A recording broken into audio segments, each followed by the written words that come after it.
Okay. We were like, Hey guys, yeah, it was a bit delayed. Hey guys, and welcome to episode 11 of Portraits of Greatness, where we're going through Thomas Carlyle's series on hero worship in conjunction with Emerson's Representative Men. We're on Napoleon, which is covered by both, though more by Emerson. It's the last little piece Carlyle adds to his Cromwell essay, whereas Emerson gives Napoleon an entire essay unto himself. How did you find reading about Napoleon, Rashid? well, I found it quite fascinating, especially how Emerson went into this idea of Napoleon as a common man being, risen through his own merit, and it's basically the idea behind this entire chapter is that what Napoleon signified to the common person and who Napoleon was, and especially within how Emerson situates Napoleon, I saw that there were a lot of contradictions to what Carlyle would assume.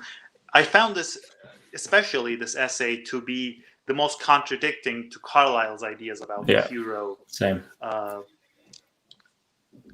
As this person who has a natural providence, almost like from Carlyle's perspective.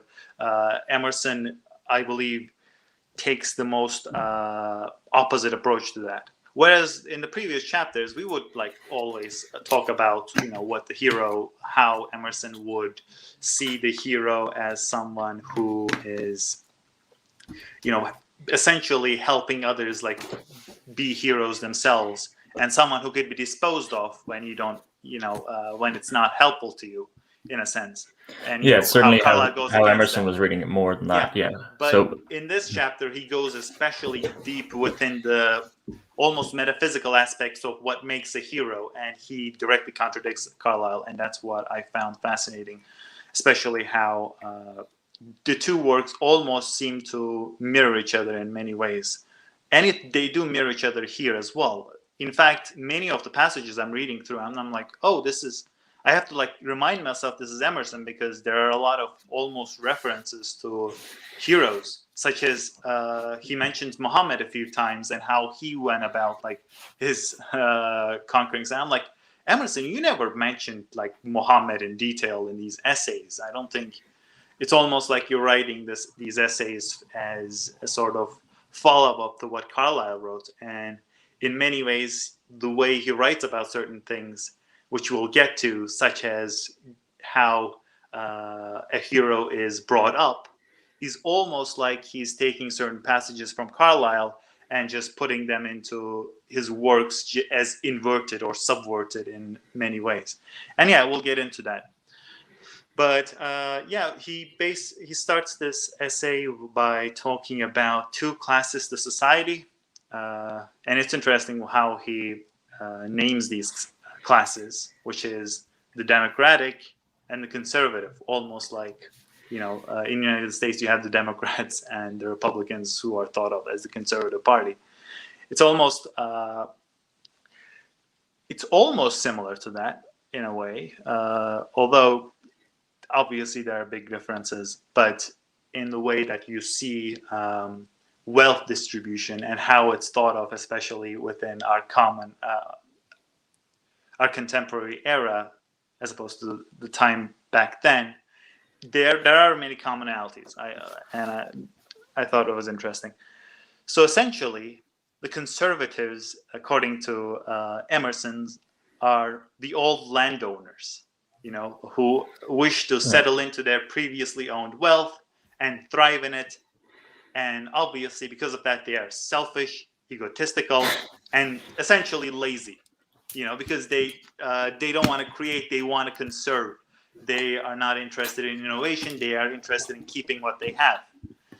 And Emerson says, in opposition to that, you have the Democrats, who are equally selfish.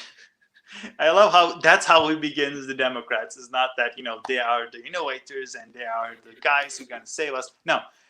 The first thing he talks about in the Democrats is that they are equally selfish, but they are innovator. they are industrious, and they set their sights on creating their own wealth, whereupon conservatives set their sights about conserving their wealth. There are people who have set their sights on creating their wealth, and obviously in creating their own wealth, the security of the wealth of the people before them, as conservatives are sort of put into a bit of a jeopardy, because and I see this in old writings a lot. There seems to be an idea of a zero-sum game. Yes, well, this is in like the idea of the around economy. when it was agrarian economies, and it was the beginning of industry. Yeah. This is the same sort of change that Emerson observing that Carlyle observes when he wants his captains of industry to become the new aristocracy, because he sees the old aristocracy in England who are preserving the Corn Laws. Now it's different in America, but in England who are preserving the Corn Laws as the ones who are not moving with the beats of the time, because the Corn Laws are actually imposing a distorted feudalism, a sort of a warped version of aristocracy, or you could call it a decayed version of it. And he's hoping that these new more industrious workers, because Carlyle's always obsessed with work, can become the new captains of industry. There's a little bit of an overlap there, but there's also a bit Emerson's distinction seems much more to favor, like he seems to think that the landowners, he doesn't throw them much bones at all, whereas Carlyle seems to think it's a form which works well but has decayed in its ability to deal with the situation.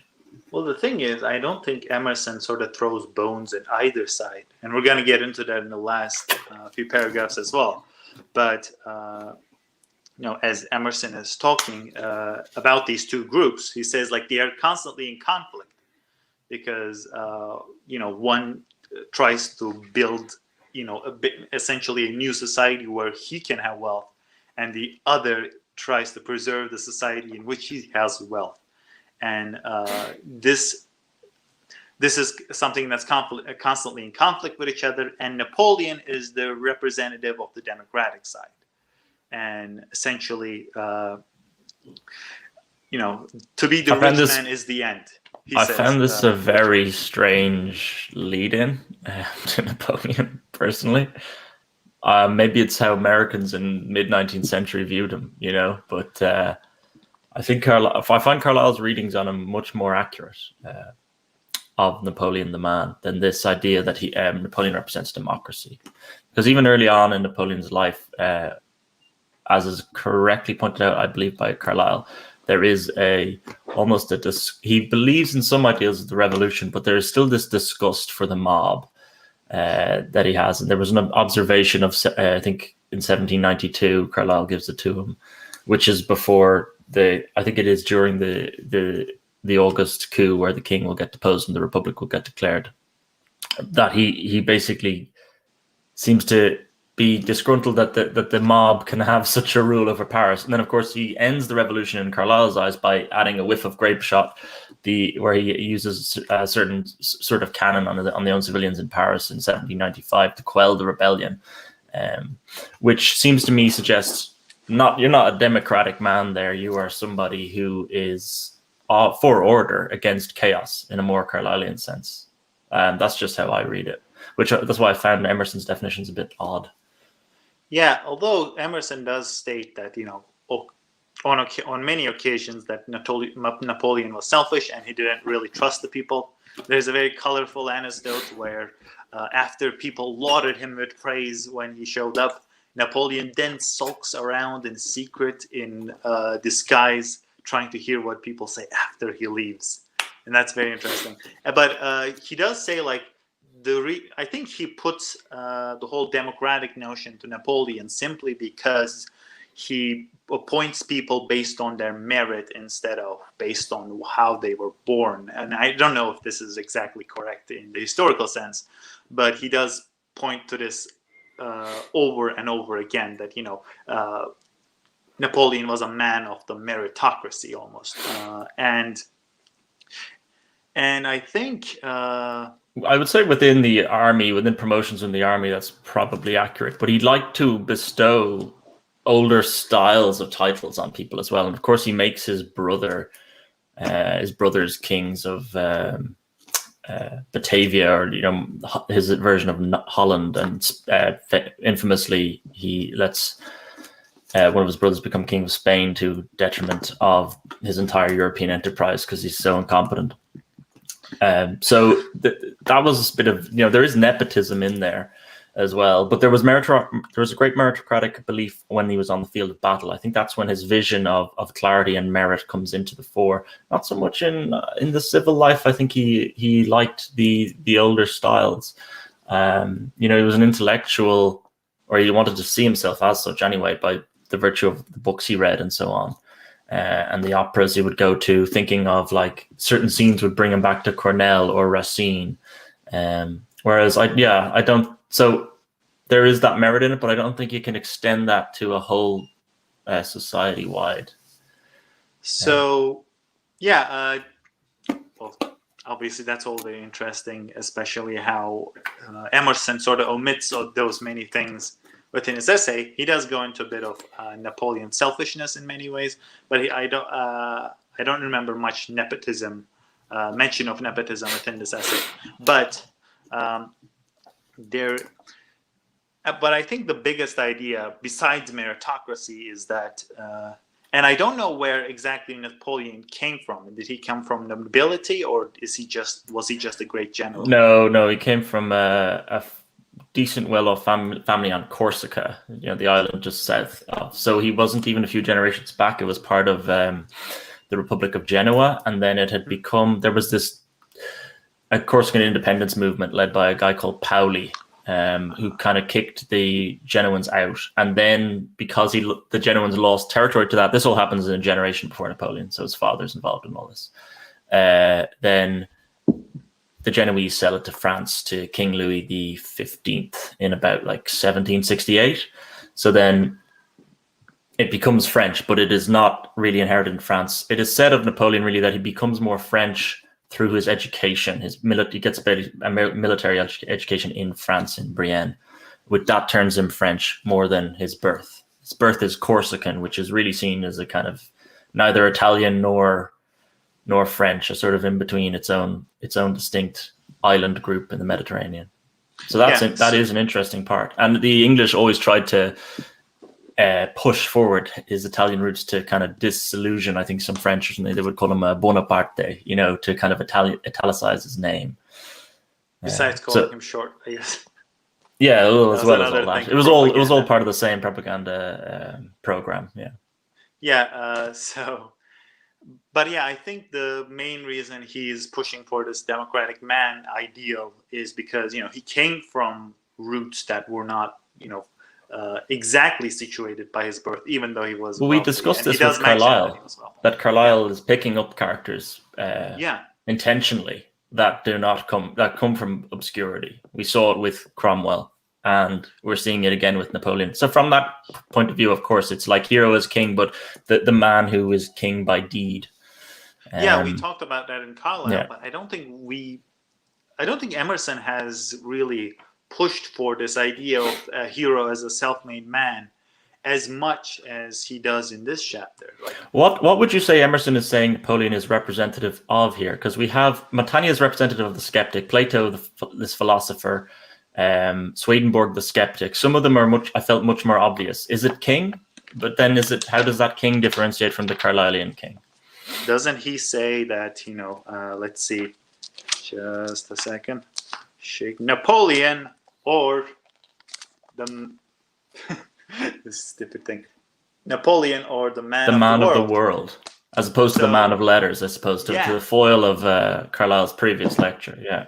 So essentially, Napoleon came from humble roots, and Napoleon brought himself up, and then Napoleon have brought the people under him based on the merit, as much as Emerson is telling us, based on their merits instead of their birth.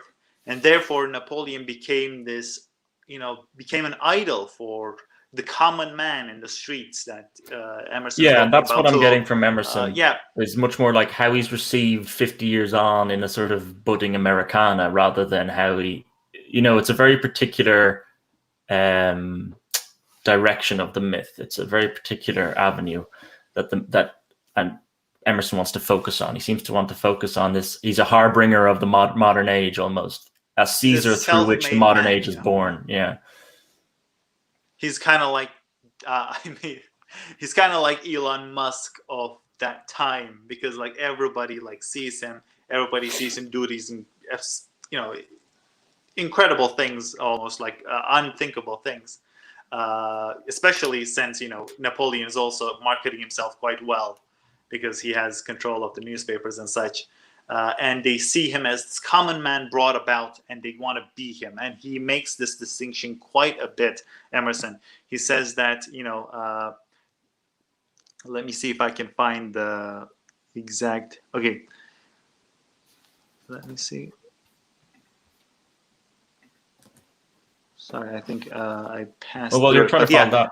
Yeah, he was. He signified to the man in the street that he too was a man like him, and the idea that a man like him could have such riches and delights and were afforded the command of so many other men, that would be unthinkable for someone of his birth. Signified to the common man that he was this inspirational figure to be aspired towards. He should.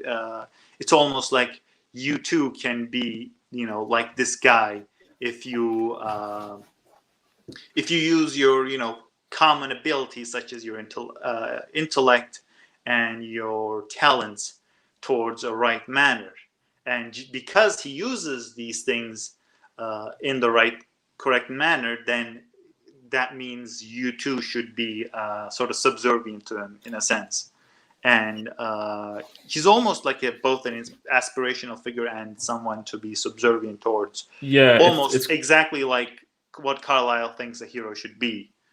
Well, I think it's quite different to Carlyle's application. It's much more, I would almost call it hairy-fairy, that he believes you can become a Napoleon through activity alone, whereas Carlyle's obsession with work is very Calvinist and rooted. Your work is a particular part of life that you're kind of made to work for. And that can be very, very simple. It doesn't mean you're going to work yourself up to becoming an emperor or becoming a Napoleon. That's not what Carlyle's sense of work. Carlyle's sense of work isn't about ascendancy on this plane of now I'm a second lieutenant. Like Napoleon rises up through the army, right? Your work in Carlylean sense isn't to rise these ranks. It's to more just achieve, I suppose you could almost call it like nirvana. The place you're given in providence, almost.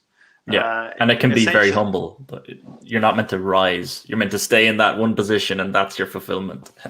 So it's interesting. Emerson always, keeps saying, these qualities that Emerson possessed were common. He didn't use his birth. How common are some of the intellectual abilities of Napoleon? Like, surely they're not common at all. Emerson's whole notion of the self-reliant man is that, we all possess this oversoul. That means we all possess the ability to ascend, almost, this, it's kind of egalitarian a bit, but, he does believe that these qualities Napoleon had were common. It's just that he made use of them, and that he grasps his natural abilities to their fullest extent. And whereas Carlyle would say, Napoleon was meant from the very beginning through his work to do that, and people who served under him were meant from the beginning to do the work they did. And essentially, they're both working, except that with the people under him, the Providence had declared that they would work under Napoleon, and for Napoleon, the Providence declared that he would rule. Whereas Emerson would see that as simply Napoleon making better use of his natural abilities, being more in tune. Yeah, I am skeptical to how common these traits are. I think, I was going back through Roberts's biography of Napoleon for this, and there's one point at which he's like, you need like perfect recall, great ability, great belief in yourself. You need to be an outstanding orator.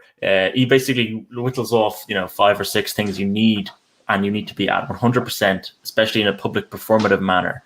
And then you can ascend like that. But it's not, you have to tick all those boxes. I think as well, like this natural gift to be a brilliant orator and to captivate a room, have charisma. I don't think that's quite common at all. Napoleon possessed it without need of birth.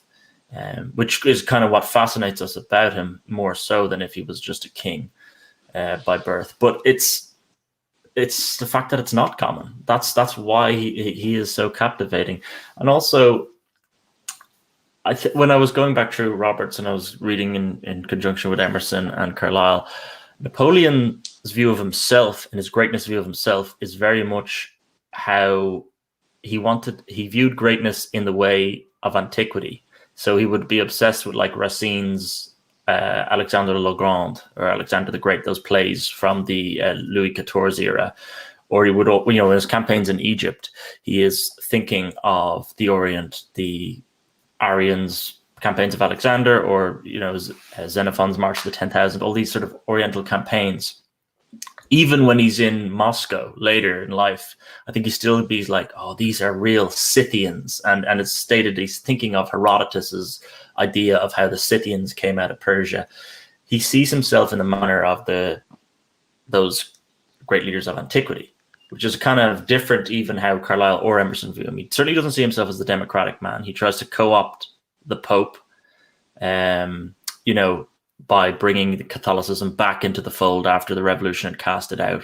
He eventually crowns himself emperor under the coronations are very similar to those of the old kings, I believe, like barely tweaked, other than to uphold the beliefs of the Republic rather than like this kingdom of France. He marries into the Habsburgs eventually in 1809 after numerous coalition wars against Austria to try and co-opt them. It was a man who wanted to form a dynasty in the greatness of old antiquity, in that style, more than a man who saw himself heralding this democratic age, if you know what I mean. Yeah, he did put a crown on top of his head at the end. I mean, yeah. That kind of... it's interesting. Cromwell, of course, refusing the crown. Yeah, it's interesting that Emerson simply states that the whole crown on top of his head in his later days was just him being a little weak towards aristocratic titles. He does not view that even that as something that discredits Napoleon's democratic side almost, because he believes that even when he did that, he says, I believe, let me see, he starts talking about that at the very end, but like he says, even when that happened, he still did not value people who were born into their stations, as much as people who he brought about. And sometimes seen as a cynical maneuver. He was more proud of the people he brought about through their merits than anyone he had this almost anyone he had to tolerate because of their wealth or whatever. And there are many examples of Napoleon being like super rude to some nobility or king because he just he didn't have respect for them. Although it's not clear if Napoleon didn't have respect for them because they were on the opposing side or where they were born into their stations. But he does. Emerson is constantly weirdly covering for Napoleon in that sense. Almost, whereas, you would think of Carlyle as covering for the people that, he would bring about, because with Carlyle, you never have faults to the heroes. Carlyle uses Napoleon as a foil to Cromwell. And this is where we can bring back in Carlyle. Yeah, we talked about Napoleon taking the crown. It's seen that sort of all the co-options, of the papacy, bringing back in Catholicism, crowning himself emperor, marrying into the Habsburgs, trying to cement his dynasty in a continental system, not too dissimilar to pre-revolution, except France is more powerful and has greater control under his thumb. All of this is seen by Carlyle as co-option or almost seduction. He calls him being led astray by the luxury, that the sort of temptations of the luxury of having achieved greatness is then to become like the old corrupted form that you threw out. And he becomes too much like the old Bourbon kings of France in Carlyle's eyes, whereas Cromwell never does that. He's always obsessed with Cromwell. Cromwell had Bible and sword. He never had a crown. And also Cromwell never seems to be, although Cromwell's, what was this phrase Carlyle had? Although Cromwell's campaigns are contained to Ireland and Britain, and Napoleon's are on much larger scale. The battles are bigger. The men are bigger. The men are, sorry, there's more men in those armies, and the scale is continental wide. He says these aren't things to judge the man by. You're just viewing Napoleon on top of higher stilts than you are Cromwell. But the size of the man is not led by these things. The size of the man is led by Cromwell's sincerity of what he wants to achieve through his Puritanism. Whereas Napoleon's co-options of these things is seen as a lack of sincerity in Carlyle's eyes, and then that belittles him a little bit. Yeah, that there is a mirror towards that with Emerson as well. I think Emerson constantly calls Napoleon a liar, someone who lied with ease, and I believe while Emerson does cover for Napoleon when he's talking about his essentially talents and his conduct, he does at the very end starts going towards what he views as the faults. And like you said about Napoleon and how Carlyle viewed it, at the end of his life he would go towards, he would build it up, but then he would just become the same people he was trying to opt out, the same aristocracy that he was trying to kick out almost. Emerson does mirror that at the very end. He says that essentially when he was talking about the democratic and the conservative, these two sides are actually the same people. It's just that conservatives were the previous Democrats, and the Democrats are the later conservatives. In the future, the Democrats will become conservatives, and then a new Democratic. It is a little bit of Emerson trying to be like a bit smug in his I have my own horseshoe theory, his 19th century horseshoe theory about capitalists and the old landed aristocracy being the same.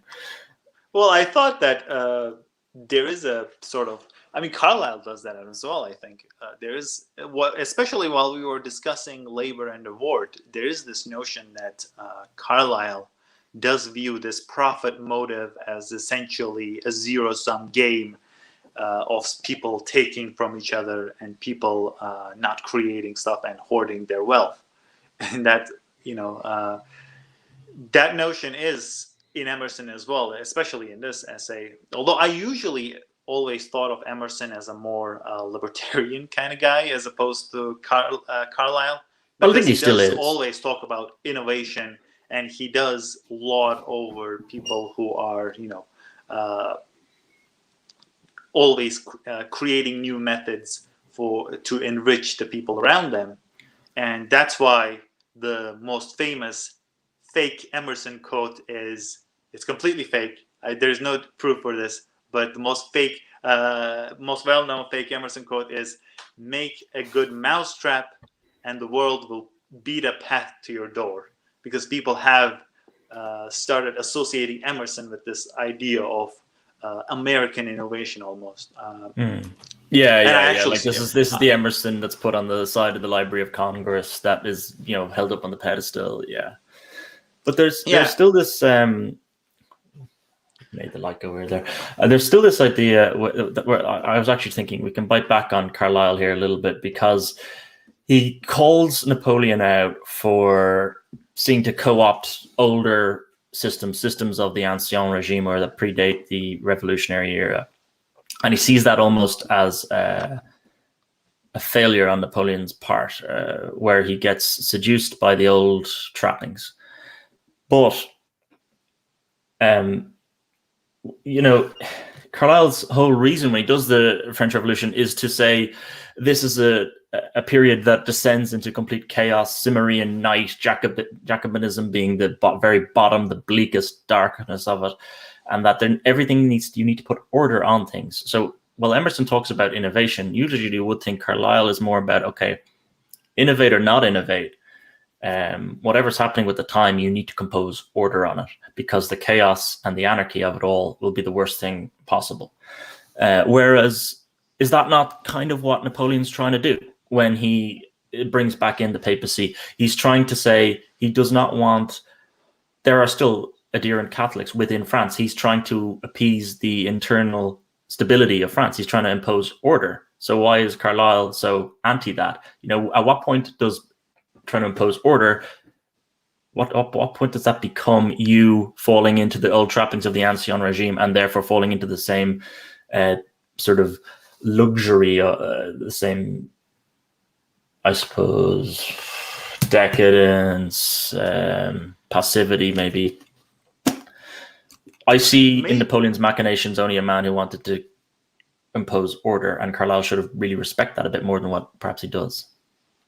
Maybe, and that's just, I'm just throwing a thought at them, but maybe Carlyle just dislikes health measures in a sense.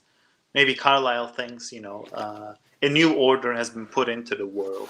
And, we did talk about, Carlyle isn't this type of conservative that Emerson is talking about here. And the usual idea of the conservative we usually think about as someone who wants to just keep the old traditions alive. Carlyle does have a very innovative side to it, and he does view a new order imposed upon society as something that's necessary and something that can be an overall good in the hands of the right people and the right heroes. So he might have gotten the idea that, Napoleon appeasing the people, the past order as something as, him just taking health measures and, him not really believing in the new reform. It's not firebrand enough.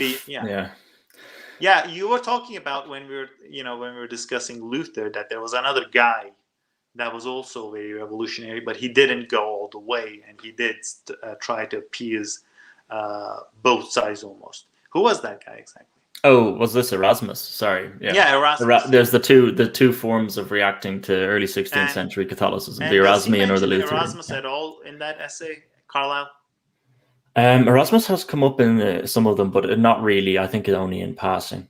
So essentially he might think of, and I think you mentioned that he might think of people like Erasmus as being well, Erasmus is like the fully intellectual reaction to where Catholicism was at that stage, and he can't break from it fully, although he is more seen as a humanist more than a Catholic, but he never fully broke with the traditions of Catholicism. I think he was ordained a priest, but then did he end up not taking certain sacraments at his death?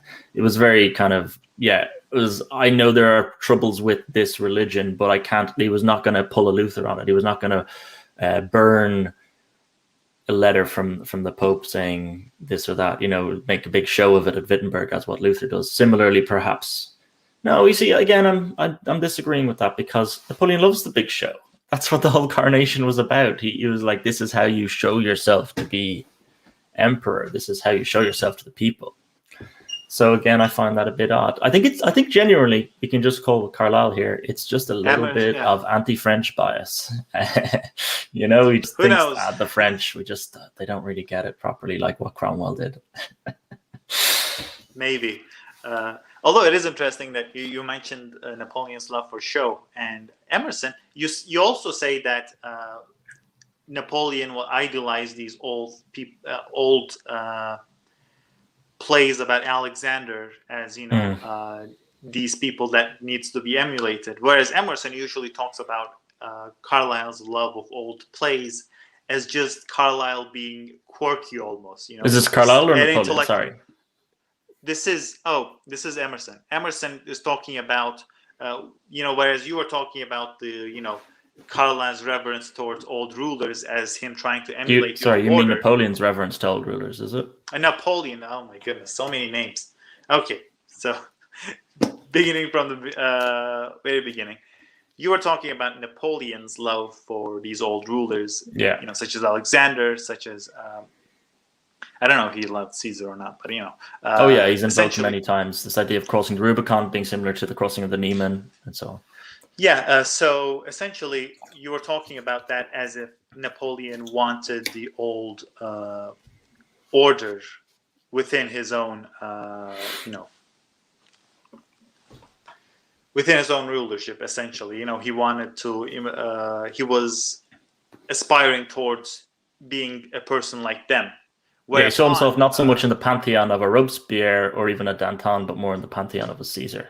Yeah, so you were saying that's why this guy wanted to be emperor from the very beginning, whereas Emerson is talking about his love for these plays and his love for these literature as just almost Napoleon being this quirky guy who is also intellectually so good that he can actually I don't mean he had that idea from the start. There is a bit where it is swimming around, and I will agree with Emerson on that. There's this quirky element. I mean, of course, he brings the sorrows especially when he's younger. There is, he's said to have read Rousseau's. We mentioned a bit like Carlyle talking about the delirium of Rousseau in the last one. He is said to have read Rousseau's La Nouvelle Héloïse at the age of 9. This is an 800-page novel. Then he said to bring the sorrows of young Werther with him to Egypt and consulted Goethe on it, of like why Werther commits suicide over love. And he has very early love relation. Young Napoleon's very much like this, I think, where he's intellectually curious and he's reading a lot of things. He hasn't cemented it. I don't mean he has the vision of becoming emperor comes from when he recognizes the weakness of the Directory and he realizes he's got his own natural ability to be very good on the battlefield. But there is that period where he is a kind of aloof intellectual, I think. Yeah, and there are examples of him enacting plays and to try to he tries to write his own novel. Sort of. And that made me think, it's kind of like if Napoleon hosted SNL, in the contemporary. Oh god, just Elon Musk did SNL. Let's talk about regimes entering their decadent and corrupt and falling apart phase. That's SNL. Contemporary example of a person that's thought of in the same manner, and there are parallels, and I thought that was interesting. Anyhow, so is Dogecoin Musk's 1812? Oh my goodness. Anyhow, so we go from that. I think we can start talking about the objections. But before we talk about the objections Emerson has, and he has so many, and what he takes from that overall as it relates to conservatives and Democrats, I just want to say Emerson does a lot of covering up for Napoleon in this chapter. It's almost like he covers up for Napoleon in the entire middle section, so we can really start delving into him at the very end. First, he says that Napoleon did not care for morals. I mean, he was the kind of guy who would just not let common morals, such as piety, such as responsible conduct, keep him from achieving what he wants. And because of this, he had a lot of power, and he could really exert his power to the fullest extent. He does state this, very clearly, and he says, Napoleon was ruthless. There's a great example of Napoleon in battle, where I think the Russian soldiers are retreating. He just orders his men break the ice so they all sink in, and at the time when he's ordering it, his men are completely unprepared almost, and he keeps ordering this again and again for 10 minutes. And at the end, his men do manage to get up and break the ice underneath the Russians, therefore burying thousands of them. I'm not sure about the historical validity of that, but it is interesting that Emerson is constantly talking about Napoleon's lack of. Yeah, he says especially, and there's a great quote about that. And I think I can find his lack of integrity, is it, or his lack of? Okay, so recognizing greatness in the opposition. He says though, although you shouldn't see this as him delighting in cruelty, he says, But he must not, therefore, be set down as cruel, but only as one who knew no impediment to his will. Not bloodthirsty, not cruel, but woe to what thing or person stood in his way. Not bloodthirsty, but not sparing of blood, and pitiless. He saw only the object. The obstacle must give way. So he does state like his cruelty, and like he's almost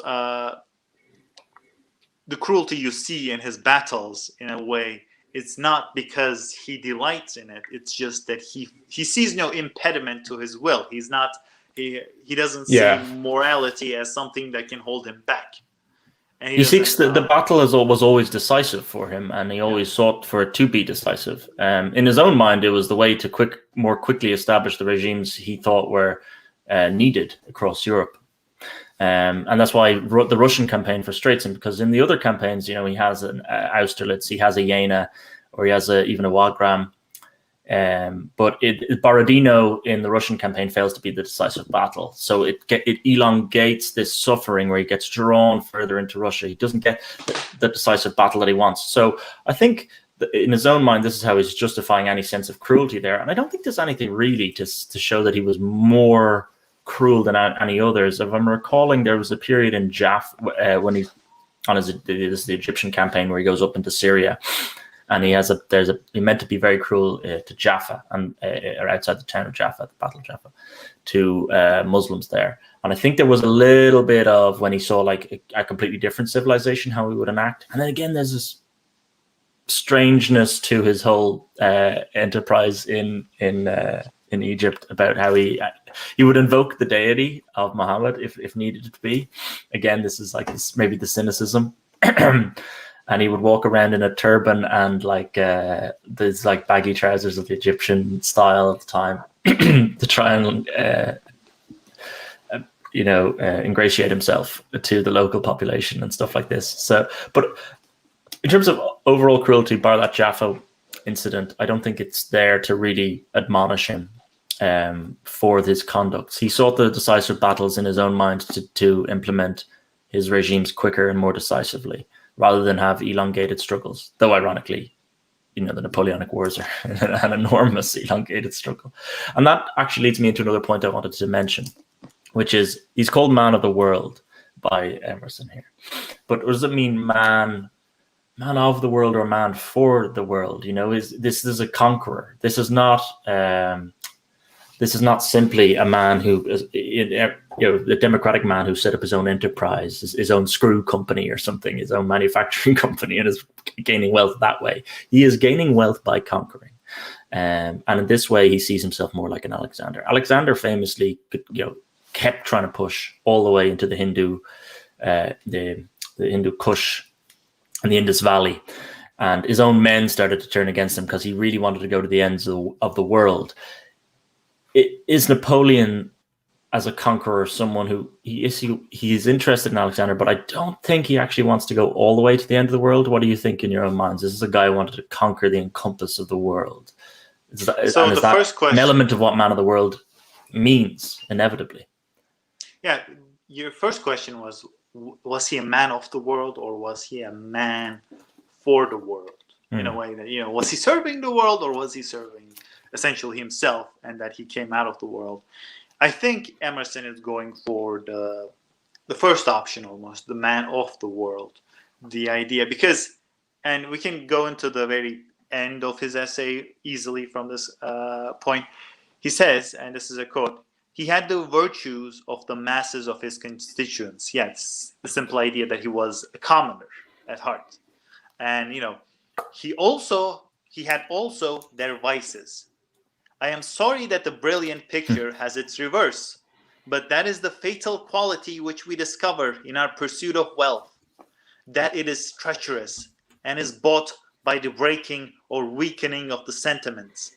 And it is inevitable that we should find the same fact in the history of this champion, who proposed himself as simply a brilliant career, without any stipulation or scruple concerning the means.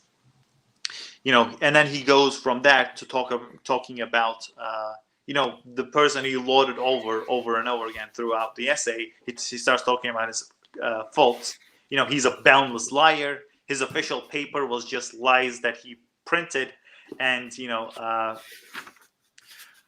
even when he was in his old age, he was just, when he was writing his, he was busy, even in his old age, in his lonely island. He was busy coldly falsifying facts, dates, and characters, and giving to history a theatrical eclat. Yes. And he and says, that's definitely true. Yeah, and he quotes Napoleon as saying, "If I were to give liberty of the press, my power could not last 3 days." And then from that, he goes even deeper into his faults. He says he had no generosity, but mere vulgar hatred. He was intensely selfish. He was perfidious. I'm not exactly sure what this means. Perfidious, yeah. Perfidious. And the worst of all, John, he cheated at cards. What a scumbag. Mm-hmm. That reminds me of Kubrick's Barry Lyndon with the famous card scenes of the 18th century where they're sort of cheating men at cards, and that's interesting. It's interesting that's the last thing he mentions, as if it's the worst thing. Yeah, I think it's like he's trying to get a laugh out of the audience there or something. This idea of the theater, I actually think is quite an interesting one. The whole world is a theater, a stage for him, perhaps in the Shakespearean sense, where you put on the act for the when you're in front of the mob or in front of the populace. But then you have to order that. So is he doing it because he enjoys the act of putting on, the coronation, the all the baubles and trinkets, or is it something that's necessary in his own mind to impose order? And he has these lines when he was addressing Théophile Bellier, who sneered at the whole concept of the coronation. To which Napoleon replied, "You tell me that class distinctions are baubles used by monarchs. I defy you to show me a republic, ancient or modern, in which distinctions have not existed. You call these medals and ribbon baubles. Well, it is with such baubles that men are led. I would not say this in public, but in an assembly of wise statesmen it should be said. I don't think that the French love liberty and equality. The French are not changed by 10 years of revolution. They are what the Gauls were, fierce and fickle. They have one feeling, honor." So I think there's a symbiotic relationship coming on here where, yes, he does like, I think a part of him likes it. He is indulged by the coronation, but he needs to have that rational brain as well, that he goes, I'm actually only doing this to impose order and to reveal how men really are. They need these events. They need me to bring back the papacy, because that is what the Catholicism in his own mind got right about in worship. It had the ceremony. So do you think that goes against the Emerson's idea of him being intensely selfish? Him working towards his own means? Well, when I say order, it is order which has him on top. It has a Bonaparte dynasty laid into that order. Emerson, so you can still say it's selfish. You can want to impose order selfishly. Him working it towards his own success. The same way he had mentioned, this democratic people, they are innovative, but they are still intensely selfish. And Napoleon, through his own selfishness, has those qualities that comes from him being a commoner and having common qualities, according to Emerson, and therefore he is a man of the world that that works towards his own means, but he's a man of the world, and that's what that's the distinction between Napoleon and the old aristocracy, and that can lead us to the end of the essay, where Emerson gives sort of this all-encompassing theory on how society can go forth in light of these people who fought for an idea of a better world and failed, because Emerson does say that Napoleon left France smaller and poorer than when he came into it. And is that true? Like completely? Yes. Ultimately. Yeah. So it wouldn't have been, I think, if he didn't do Waterloo, if he didn't try to come back for the 100 days again. But they got a more punitive treaty. He left France smaller, poorer, feebler than he found it, and the whole contest for freedom was to be begun again. And he says, and this is, I want to quote this in full because it's very short, and it's also the over-encompassing idea Emerson has. I believe it's the last paragraph. He says, "It was not Bonaparte's fault. He did all that in him. He did all that in him lay to live and thrive without moral principle. It was the nature of things, the eternal law of man and of the world which balked and ruined him. And the result, in a million experiments, will be the same. Every experiment, by multitudes or by individuals, that has a sensual and selfish aim will fail. The pacific Fourier will be as inefficient as the pernicious Napoleon. As long as our civilization is essentially one of property, of fences, of exclusiveness, it will be marked by delusions. Our riches will leave us sick. There will be bitterness in our laughter, and our wine will burn our mouth. Only that good profits which we can taste with all doors open, and which serves all men." So it's very anti-materialist almost. This He's idea. almost getting kind of Rousseauian level there of noble savage. Let's strip off our clothes and go back to the jungle. And I think mirrors quite a bit of what did Carlyle call them, mammonists, the people who work strictly for profit. It's like money has become your god. Yeah. Essentially, what Emerson is sort of mirroring Carlyle's thoughts in that. If you have these mammonist aspirations, then we're just gonna repeat Napoleon over and over again, and we're not gonna reach. We're not going to reach a better society through these manners, and there is evidence to support Emerson's theory, and there is evidence against Emerson's theory. I'm just going to quickly, point out what I think supports Emerson's theory is that if you have essentially politicians that are within a system that can have them, have millions of dollars through corruption, through like campaign donations and what sort, you can have a system where politicians can really get these commoner aspirations such as selfishness and greed, and that can lead a system to ruin. So in that sense, what Emerson does say, I think, holds some weight, but it's also this idea that profit motive is essentially something bad, and I don't think that should be the. We talked about this when we were talking about Carlyle, because profit motive. If you look at the history of capitalism, after Emerson and Carlyle lived, especially, the profit motive did lead to people creating a lot of wealth for themselves. But obviously, you need to have within a rulership a good enough system that can brace itself against corruption, and it can brace itself against essentially giving one or few people too much power, and can So he's saying really it's that Napoleon is a symbol through which this, he becomes a symbol for accumulation of too much power in Emerson's mind. Yeah, there is overlap with Carlyle there. Like Carlyle didn't like the Chartist position that MPs should begin to be paid because that would bring mammon worship into Parliament, which was before then a place, you needed to be a landowner, you needed to have a title, but you weren't paid. You were seen as a custodian.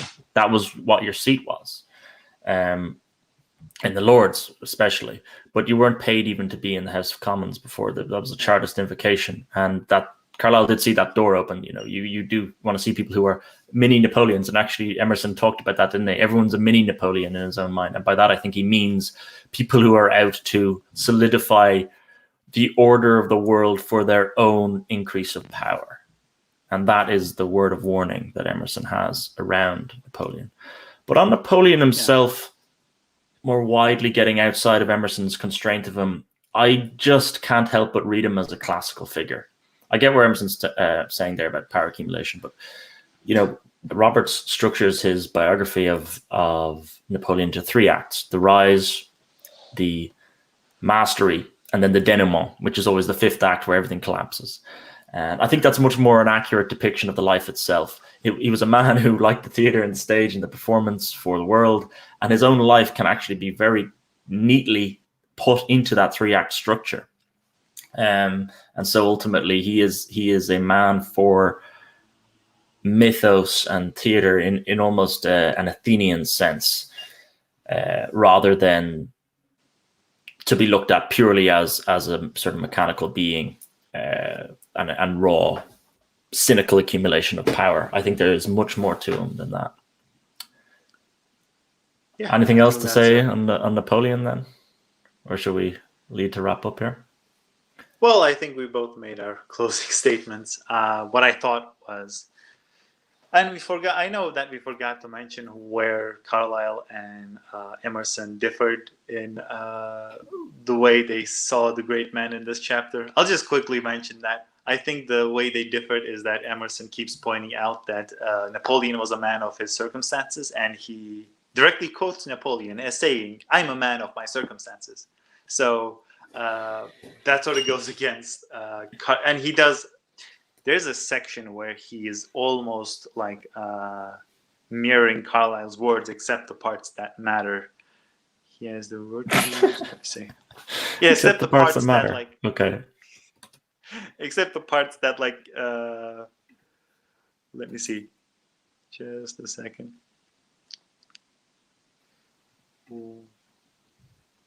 What did I say about the? Yeah, he's a man of circumstances. So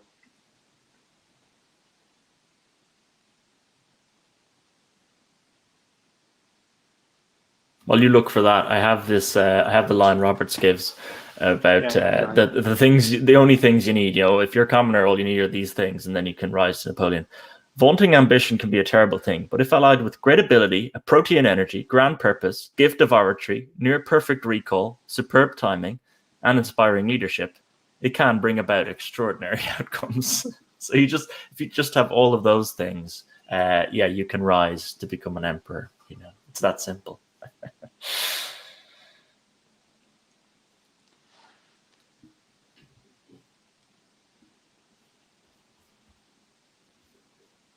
Yeah, I'm not going to be able to find this. That's all right.